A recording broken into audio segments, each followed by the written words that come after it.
Europe 1 est au cœur, est aux côtés des sinistrés dans le sud de la France. Thomas Sauton, on vous retrouve en direct du Barcarès.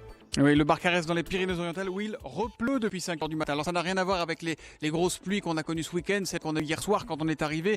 Là c'est un petit crachin, mais suffisamment, vous savez, pour faire remonter cette espèce de psychose chez les premiers sinistrés qui ont ouvert l'œil ou qui ne l'ont pas fermé de la nuit. En sortant de chez nous, le torrent n'avait que 10 cm de hauteur à peu près.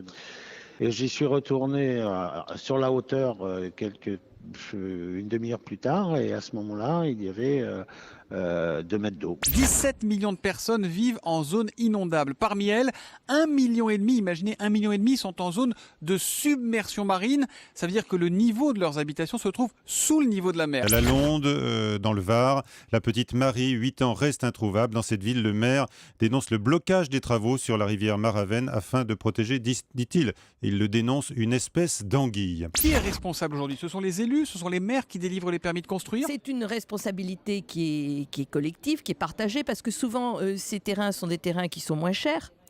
Donc ils sont plus attractifs, mais incontestablement, à partir du moment où un plan d'occupation des sols et aujourd'hui un plan local d'urbanisme permet la construction, il n'y a pas de raison que les gens n'y aillent pas. On peut imaginer dans les années à venir davantage de segmentation. Les compagnies d'assurance le font très peu aujourd'hui, mais on peut imaginer des tarifs donc plus élevés pour les gens qui vivent dans des régions à risque, finalement exactement comme on a dans l'automobile, avec des malus pour les mauvais conducteurs. Le grand sujet devant nous, c'est plus le changement climatique, c'est l'adaptation au changement climatique.